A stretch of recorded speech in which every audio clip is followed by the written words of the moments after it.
Okay, our next interview is with Ken Gloss, who is the proprietor and owner of the Brattle Bookshop on West Street in Boston. And Ken, I guess how you got into the book business was because your father was in the book business. But tell us when you first got the bug. Well, I mean, my parents say my first word was book. Who knows? Maybe it was. I mean, they were talking about it all the time. But I worked after school in elementary school, junior high school, summers during college. I actually have a degree in chemistry at UMass. I was going to get a doctoral degree at the University of Wisconsin. In 1973, quite honestly, I needed a year off. My father's health wasn't that good. I said I'd take a year off to work at the store, and that was, 33 years ago? You never left. I never left. And I don't regret it. I mean, I'd much rather be doing this than stuck in a laboratory somewhere. Although, to be totally honest about it, if my father had been 10 years younger and healthy, I probably would be a chemist. When I first started working at the store, I'd get fired 2, 3, maybe 4 times a week, and that was on average. And it was funny because what would happen is he'd fire me. I'd go upstairs because it was a multi-story building, and for about 2 hours sort of stew, and then come downstairs sort of sheepishly. My father would still be upset with me, but sort of slink around the store. And after about 6 months or 9 months of doing that, I realized, wait a minute, he just fired me. Why don't I just leave and take the day off? And as I started doing that, I got fired less and less.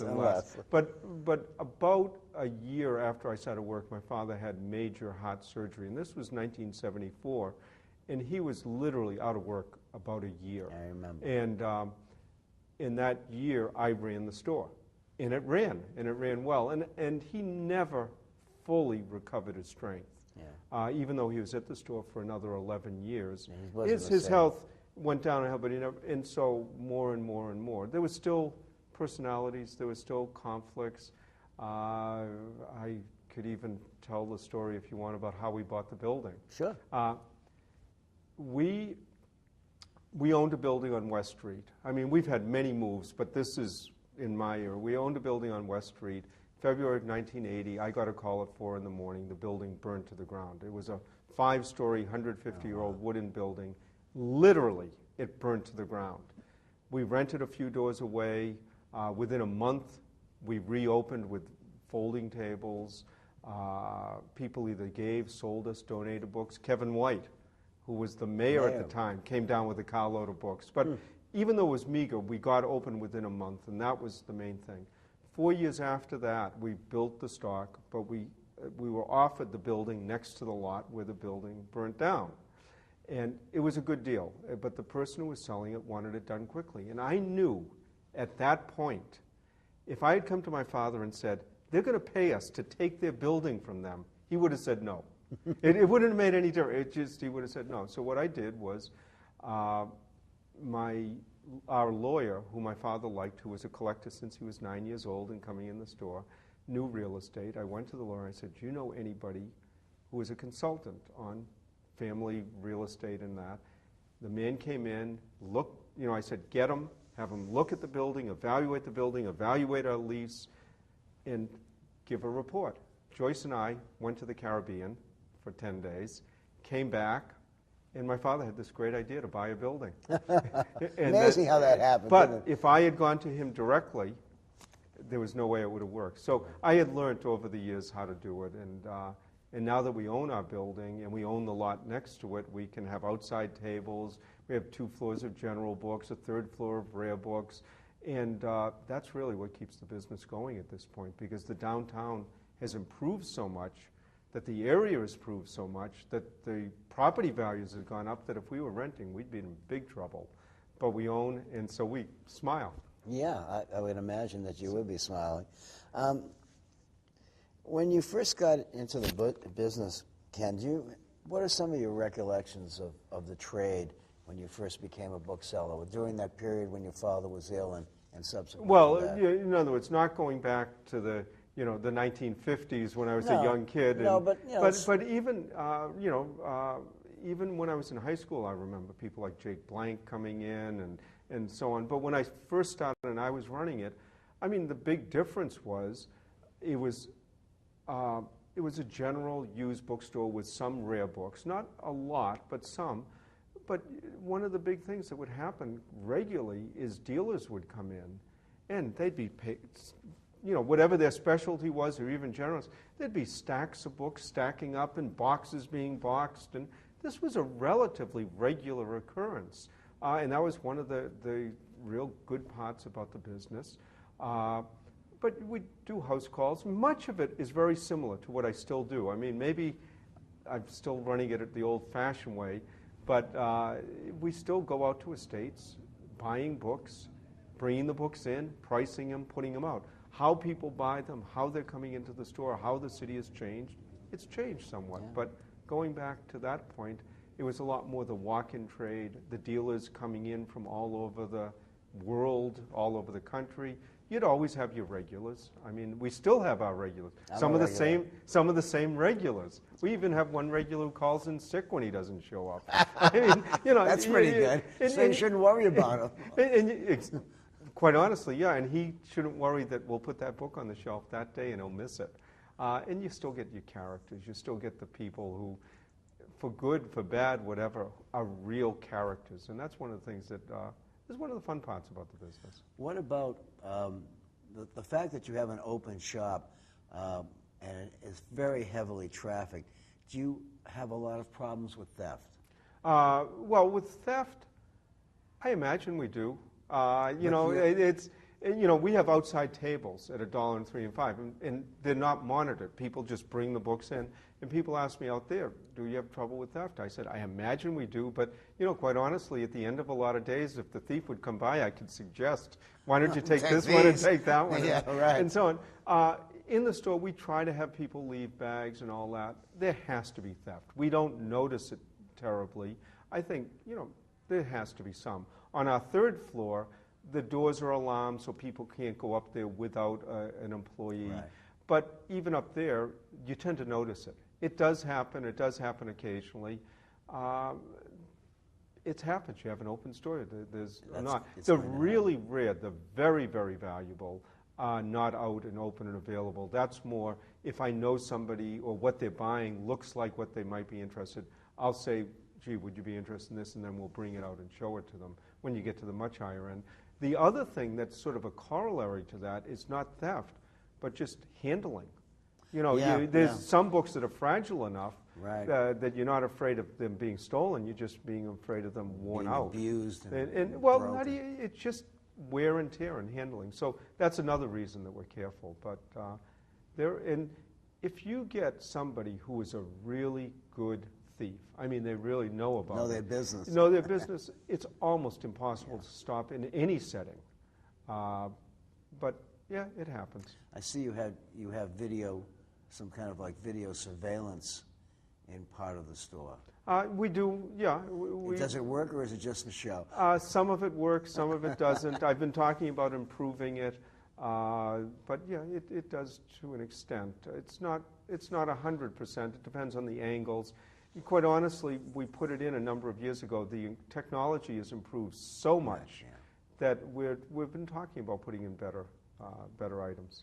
One of the things that you do, Ken, that a lot of people don't, is you make a lot of appearances at clubs, like you appeared at the Sharon Garden Club, which I attended. And do you find this to be a useful way to get stuff and get customers? Well, in one way, yes, and in one way, no. One of the things I really did learn from my father, because he used to appear on the GBH Channel 2 all the time. Auction, the public television. He used to be on the radio shows all the time. He didn't do as many lectures, but he did do some. And one of the things I really learned from him, almost more than the book part of it, was that getting your name out there, that getting the publicity does help. I think one of the fortunate parts about it is it doesn't help immediately. And the reason I say that's fortunate, in other words, I do a lot of talks. I usually limit myself to 2 a month in the evenings, because if you did more than 2 a month, especially when my children were young, you'd never be home. Yeah. I also sometimes speak once or twice during the day because, well, I'm away at work anyways. But when I do these talks, I try to entertain. I don't try to teach because people would fall asleep if I try to teach. But where the effect is people think I go to these talks and I drive away with a truckload of rare books. Almost never do I get any immediate response. Almost never. But what will happen is 5 years from the talk, 10 years from the talk, you might get a call, and the people don't even remember where they saw you or how they saw you. And one of the reasons I say that's good is if you got that immediate response, I'd probably have a lot more competition in doing it. Yeah, I would think so. But also it's a lot of work. It is. I mean, I get to work at 6 in the morning most weekdays. When it's 5:30 and I'm not driving home and I'm driving to Williamstown, Mass. Or something like that, and I'm getting home at midnight, it's a it's a lot of work. I also have paid public relations people who, when we're doing these talks, I actually pay way more than, most of the talks are free. I pay $500, $1,000 a talk almost in publicizing it. That's another factor. I also noticed that in the last several years that you've been affiliated with the Antiques Roadshow. That's a lot of fun. Boy, is that a lot of fun to do. But yes, it's been 8 years now that I've done it, and I do about half of the shows. Now they're on a schedule where they do 6 shows. They film them between June and August. They show them between January and March. So it's the summertime that you're going out. Mm-hmm. And the reason I only do 3 shows or 4 is I do them all, except that they have more book appraisers than they have slots for appraisers. So they dole it out somewhat. But it's a lot of fun. I mean, you get to go to Omaha, Bismarck, Oklahoma. Get to go. Well, no, but almost any of those areas you go around the country, the people are nice, the area's nice. If you go for a long weekend, I usually try now with Joyce and I, we go out a day or 2 early. We'll drive 2 or 3 hours to the national parks. We'll see the museums in town. Maybe 2 weeks in Bismarck would be too long, but 3 or 4 days is great. And the other thing that you have there is that the other appraisers, you have 75 other appraisers who want to do things too. So you have people, friends to go out to dinner with. And then the appraisals and the show itself, you appraise from about 7:30 in the morning, sometimes to 6, 7 in the evening, nonstop, with 2 or 3 other appraisers, usually 2 in the books. And I've made great friends with the other appraisers. Mm-hmm. I don't leave Boston that much. I don't do all the book fairs, the book shows, because I made a decision early in my career that I could spend 24 hours a day, 7 days a week, and love it, but I'd never be home. Yeah. And that's one of the reasons I've made the decision that in Boston, I'm very active. In the New England area, I'm very active. But I don't go and do the Los Angeles show, the New York show, the Chicago show, because it'd be way too much. I also buy very little at auction. And one of the reasons isn't that I don't think I could buy aggressively, competitively, and so on. It's because most auctions are either weekends or evenings. I made that decision. I was going to be home with my family. And part of it was, of course, I'm fortunate enough that we do get enough house calls that, I can sound great. If we weren't getting those house calls, maybe I would be working weekends, evenings, nights at auctions and so on. But the Antiques Roadshow, though, it's a lot of fun at this stage. My children have grown up, and it's great PR for the shop. Now, they pay zero. A lot of people think they don't pay airfare, hotel, meals, nothing. But it's great PR, it's great thing. And the reality is, I've gotten more business out of that show from referrals from the other appraisers than I have people in the public saying, I saw you on TV, why don't you come out to my house, or so on. The other effect that I get out of it that's nice, though, is if I'm appearing at the local library in Sharon, whatever, if they know that I'm on the Antiques Roadshow, maybe the announcement in the paper goes from this size to maybe that size. Most people wouldn't think of that as a benefit, but we love it, we enjoy it. Joyce has done a show, but what I really love is seeing the country. Yeah. Is it a safe assumption to make, Ken, that you get the vast majority of your material from house calls rather than from auction or from going to other dealers? Yeah, that would be a very good assumption. Matter of fact, probably 95% of Right, it. that much. People do bring books in. I Yeah. mean, people walk off the street, they have a car that they've driven in, they have a bag of books, they have a few books here or there. But because of that decision I made early on, not to go to the auctions, not to travel around the country scouting, as many other dealers have, I would say we average, most of the buying we do is weekdays. Rarely do I go out on a Saturday or Sunday. Someone calls, they have a Gutenberg Bible, they have to sell cheap. They say, you have to come out on Sunday. You know, I'd be there. do it. I'd be there. But do it. we probably average 6 to 8, some weeks even 10 calls a week. So on days, we'll leave at 9 in the morning, and we'll go from one to the other, 2 and 3 in a day. Now, if the call has 2,000 or 3,000 books in it, maybe we'll only do one that day. But it's not unusual at all for us to do 6 to 8 calls a week. And the really unusual day is the day that we don't go out on a call. Right. And That's a sad day, I would imagine. well, sometimes it's a day to catch your breath and try to get through the piles and piles and piles of stuff that you've gotten. Ken, are there any booksellers, living or dead, who you would have considered as a mentor, other than your dad? Well, you know, what I feel in the book business is it's such an individual business isn't it? that almost everybody, when you look into it, does it somewhat differently, does it different ways. So I wouldn't say that there's really a mentor outside of it, because I grew up with it. I sort of was bang into it when I decided to take that year off. So I know how my father's business run. In many ways, though, I looked at a company like Goodspeeds, which was one of the major businesses. Arnold Silverman, who I've known all my life, or knew all my life, really was very nice to me and sort of trying to help and show. Quite honestly, what I learned in many cases from watching Goodspeeds is many things not to do. I mean, in many ways, it was, but I could read back and see what they had done and what I thought was right. One of the greatest things that I think when I first got into the business was at a Morgan Memorial Sale. For 10 cents a piece, they had a complete set of the month at Goodspeeds. And I read every page of that thing. An excellent and education. I cannot think of a better thing to read if you're a starting book dealer, to try to get from 1929 to the mid-60s and just read through. You'll learn more American history. Absolutely. You'll be mind-boggled. So maybe just reading the month at Goodspeeds. But I also remember Jake Blank, who did the bibliography of American literature, was a friend and used to come in all the time, and he'd give me pointers. But I don't think there was any one person in that sense, because I sort of watched it. Or even watching like someone like Peter Stern, who worked at Star Bookshop, which was very similar to my father's, but how he could turn that around and become one of the top dealers in the country. And you sort of watch and see what works and what doesn't work. And sometimes watching what doesn't work is as important as what does work. I agree. Ken, what aspects of the book business do you think have changed since the so-called internet revolution? Well, I think that general used secondhand bookstores, because of the internet revolution, I would think over the next 5-7 years that 2/3, 3/4 of them are just going to go out of business. I mean, you just can't compete.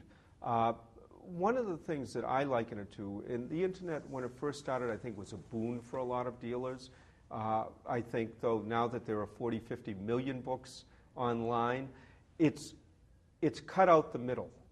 The way I envision the book business, if you think about it, what people are really paying me for or the dealer for is the going out and gathering all of this together. Now, your knowledge is important, not as much so as we'd like to think, I think, in some cases, but it's the gathering together so that you have this when your customer, your person, whoever it is, comes together. The internet now is much more efficient at gathering it together.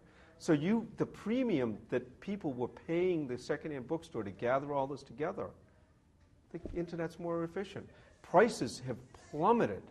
There are a lot of sort of mid-level dealers who would come to me, and they'd buy books for $10, $15, $5, $20, and then be able to know the right customer and pay $50, $75, $100, maybe even $300 or $400. But a lot of that's cut out because when my father first started out, and I remember as a young boy going to him, the books were used books. Mm-hmm. They became, in the last 20, 25 years, collectible. Now they're used books.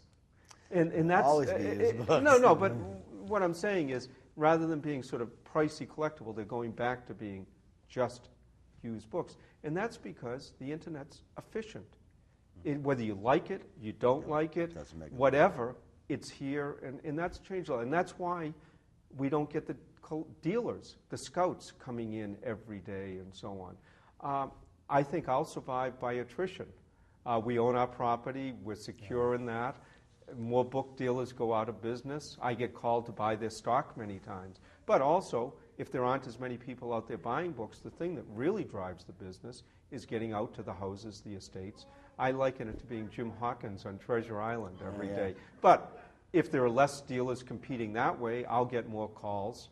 So I'll probably survive that way. But the Internet is changing it, and I think the big, huge, huge change is going to be when a project, whether it be Google or the others, actually have scanned all of Harvard and Michigan and the BPL, and all of that information is out there. And that might be 10, 20 years down the road. That's going to change. The other thing that's changing is that when we were growing up, you'd read a book, and that book would somehow click. It would be like an icon. I think the younger kids nowadays, I think they're reading just as much. They're just reading differently. They're reading computer screen. I don't think it's necessarily worse, better, bad. It's just totally different. And when they get older, you know, is All the King's Men, is Catcher in the Rye, is Dickens going to be the icon that they'll go out and buy a first edition for $8, $10? You know, that's changing, although you talk to some people, and the book might even become more precious as an artifact.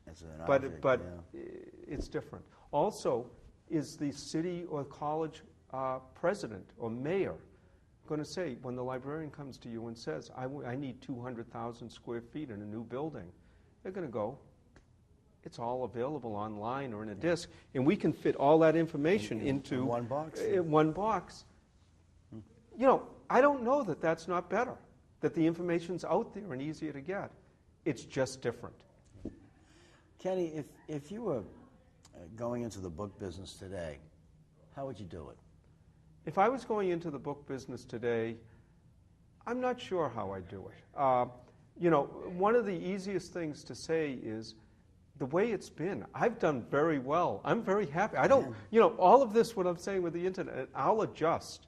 But I already own the property. I already own the building. I would say that I would probably, I work hard. I work long hours. I love what I do. I would probably use what I know about promoting myself and promoting whatever to try to use that to get people to give me books or sell books or get books. I was talking to somebody recently who they have a business and they just get books free. They go to library sales and say, after the sale, I'll take all the books. The advertising for this business I have a lot of problems with because it sounds like a donation or charity. I think it's a little deceiving. But ultimately, from what I can tell, this guy's making money by taking all the books that people don't want, going to realtors, going to house demolition companies, going to people who move people out. A lot of these people aren't as concerned about the price they're getting for the book as you'll just get rid of them. A lot of the charities don't accept them anymore. And he's making a business of this. And you know, I'm actually going to have a meeting with him and sit down with him and say, how are you doing this? And he's making a profit. It's a totally different way of doing it. I know, it's incredible. But you know, maybe I'd say to myself, that's the way to do it now. One key, though, point of it is a lot of what he sells is online, and he will only sell books that have ISBN numbers. So that means anything before the 60s or is not. It's like it's just a headache, because it all depends on the computer and fast analysis. Maybe I'd do something like that. Maybe I'd go to work for somebody and try to figure out how they're doing it and so on. I don't know whether I would be the one, though, dealing in the upper end, because if you're just starting out, You've got to find that niche unless you've got millions of dollars to start with. That's for sure. Kenny, let me just finish off by asking you, does some one great buy stand in your mind, or one great disappointment stand in your mind from your long career? I mean, the problem is I can tell story after story after story. Just I give mean, an example. if you want to, two or three things, if you ask me what's some of the nicest and best and wonderful and things I've enjoyed, we bought a full set of Curtis's Indians about 25 years ago. And I mean, all the text, all the 720 plates. Wow. We bought it. I brought it home. Joyce and I spent a weekend, one page at a time, one print at a time, going through the whole book. You know, normally you see those, you go to a museum, they have 50, 60 of them framed and up on the wall. We spent the week. I couldn't afford to keep it. I just couldn't afford to keep it. Now, at the time, I sold it for a little over $100,000. Now it's selling for a little over $1 million. I wish I could have afforded to keep it.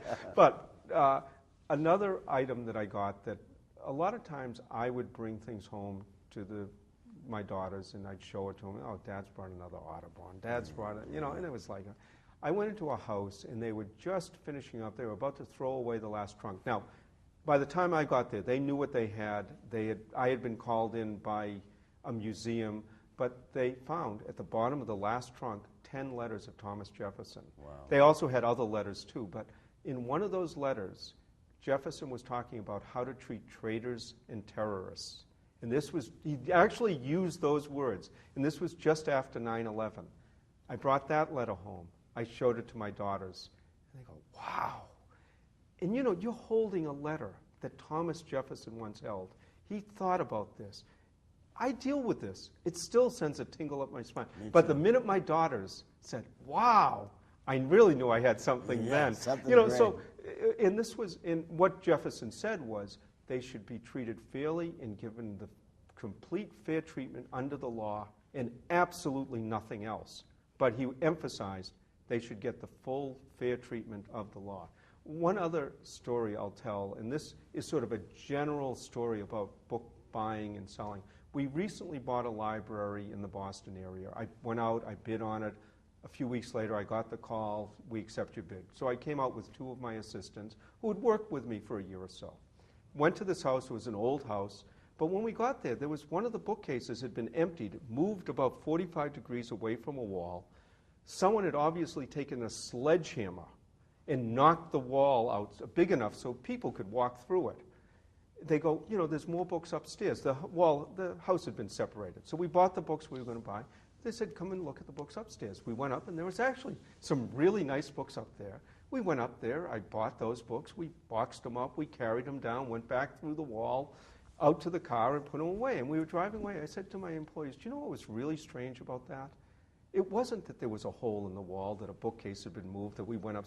It's we just did it. We didn't even take note of the fact that we're walking through holes in the wall. It was nothing unusual. It was just a typical day. And I said, that's what's unusual, is that we didn't even take note of it. So, and you could go on with story after story, but that's what makes it fun. The people, the characters, who you're going to meet, what you're going to do.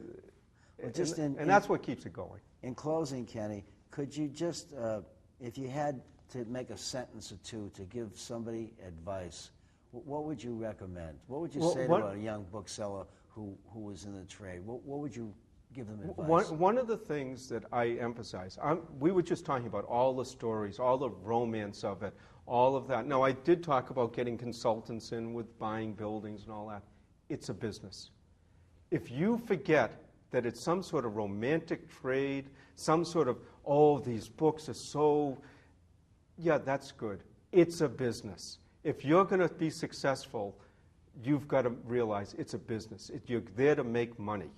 And if the minute you lose sight of that, oh, this is so precious, this is so wonderful, they might be so wonderful, but if you're not making money and you're not making a profit, you're not going to be successful. So it's a lot of hard work. It can be a lot of fun. I couldn't do anything else at this point. None of us could. But I emphasize more than anything else. You know, we're not a big store. We have 8 or 10 employees. We have insurance bills. We have water bills, tax bills, phone bills. and managing 8 or 10 people. You know, on the scale of Gillette or something, it's nothing. But it is a business, and you lose sight of that. And that's, I think, the most important thing that I can emphasize. No matter how you do the books, it's a business. Great. Thank you very much, Ken. Okay. Thanks, Very Mike. entertaining.